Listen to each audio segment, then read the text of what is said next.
Now, the Metropolitan Police say that it will now take the lead in investigating sex abuse allegations against the late Sir Jimmy Savile as more women come forward claiming to have been assaulted by the television presenter.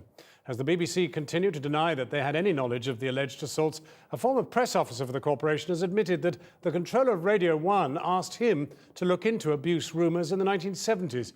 It comes as new audio has emerged in which Jimmy Savile appears to be behaving inappropriately with a young girl. Some viewers may find parts of Porricker Brand's report distressing. And good evening, ladies and gentlemen. Welcome to Top of the Pops. Let's count down some of the facts surrounding the Jimmy Savile scandal and look at what it means for the BBC.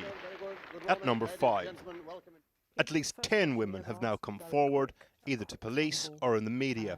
3 police forces are looking into it, including Sussex and Northamptonshire. But in the last hour, the Met Police have announced that their serious case team will take the national lead looking at these complaints. At number 4, audio has emerged from archives of a BBC Radio 1 recording of Savile's travels from 1975. It would have been normal for a BBC sound recordist and producer to have been present. We don't know whether it was broadcast. We don't know who the young girl is. Who's your best pal, tell me? I'm not telling you. No, Desmond. He's not. He is. No, he's not. Get off me. Because he's a married man. I don't care. Yes, you do. Get off. I won't. Not No, until, because you're squashing. not until you say me. Me. Say, I promise I promise.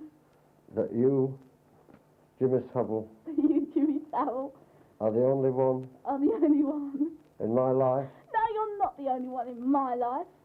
and Noel Edmonds and all them others is definitely one. Ooh! Get off. Who's your best pal? You as a pal, get off my backside. Eh? I beg your pardon? In front of your mummy and daddy? Goodness gracious. Although the context is unclear, against the backdrop of what's happening, it is at the very least enlightening. At number 3, a raft of former BBC presenters and producers have come out of the woodwork to say his behaviour was an open secret. But did those further up the corporate food chain? No. In the 70s, Radio 1 controller, the late Douglas Muggeridge, asked a press officer to find out whether the tabloids were looking into the rumours. He was told they weren't, and it ended there. As an organisation, they probably didn't, but certain people must have been aware of rumours. And now the BBC has to fight the possibility that things actually took place on their premises. And I would think horrified would be the right way of describing it, yes.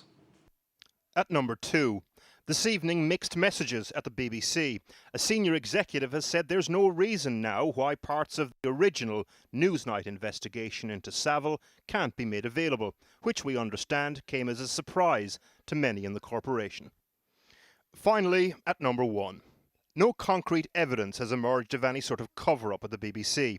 The question remains, though, if it was an open secret, why, for so long, did it stay as just a secret? Porricker Brand. Earlier I spoke to the BBC's Director of Editorial Policy and Standards, David Jordan. What did he make of the audio recording alleged to be of Jimmy Savile talking to a girl in an extremely unpleasant manner? Yeah, it's very difficult for me to comment on that, John, because that's not a piece of tape which I know the provenance of, and I don't even know whether it was part of a BBC programme or whether it wasn't, or it was recorded in some other circumstances. What I can say is the BBC's been pretty horrified and appalled by the testimony of some of the women who appeared in the ITV documentary last night, and what they had to say about what they suffered at the hands of Jimmy Savile. And we're very keen that as much evidence of what actually went on, and that people who have evidence of what actually went on should come forward and give it to the police, give it to the BBC, who will pass it on to the police, so that there can be the fullest possible investigation into what Jimmy Savile was or was not doing during his time at the BBC and on BBC premises. A good bit of that time was spent on Radio 1, and we have spoken to Rodney Collins, who was a PR at the time at the BBC, who was asked by Douglas Muggeridge, who was controller of Radio 1 then, to check up, to see whether a story which suggested that Jimmy Savile was not up to was up to some pretty bad stuff, to see if any of it was going to be published. Does that ring any bells with you? Well, it doesn't ring any bells in the sense that I don't know any more about that than you do from having read newspaper accounts of it recently. But what's quite clear is that over the period of Jimmy Savile's employment at the BBC and during his other activities, there were rumours about Jimmy Savile. The problem seems to be that certainly from the BBC's trawl of its records, we can find no evidence that hard allegations were made or hard evidence were offered against him. This was actually part of the difficulty the BBC had. They'd built Jimmy Savile up into a massive brand. They were party to the good Jimmy Savile, and really the last thing they wanted on earth was the bad Jimmy Savile. And this surely comes to a head right there in the last few months when you have that collision between wanting to stole Jimmy Savile in that Jim'll Fix It special after he died, and Newsnight's determination to try and expose him.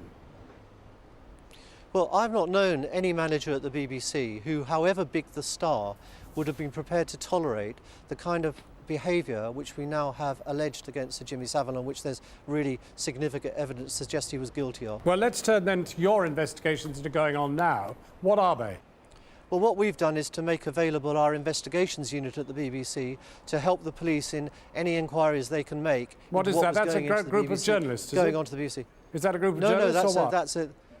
No, that's a group of mainly former ex-policemen, actually, who work in the BBC investigating things on behalf of the BBC. So they're empowered to help the police in any way that they can to investigate the allegations that we made about Jimmy Savile and any other allegations that they want investigated. Do you think part of the problem is that there was a different culture in the 1970s and that people were more permissive about young people than nowadays, and people understand paedophilia and child molestation much better now?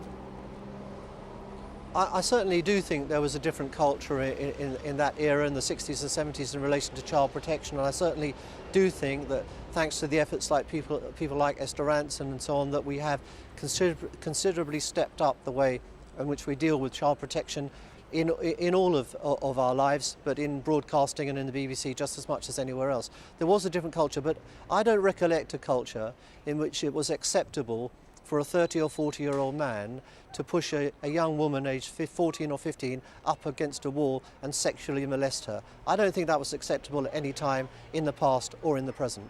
But you're prepared to accept that it happened? Well, the testimony of the women who said that this happened, I think, was very powerful, and I have absolutely no reason to disbelieve them. And are you not distressed, therefore, that a BBC programme who got almost exactly the same testimony didn't end up running it? Well, as I say, that's a decision that was made by the editor and the Newsnight team. Well, it's a pretty terrible decision, isn't it? If the testimony shocks you on ITV, it's surely pretty bad that it wasn't allowed to shock people on the BBC. Well, I'm sure other editors, other people might have made different decisions. You or I, John, might have made a different decision, but an editor makes an honest decision. These are tough decisions that editors have to make, whether to pursue investigations, and I'm sure that the decision that was made was an honest one and made with all the circumstances in mind. And you know, none of us who weren't there at the time can know what all of those were and what all the facts were at his disposal. David Jones of the BBC.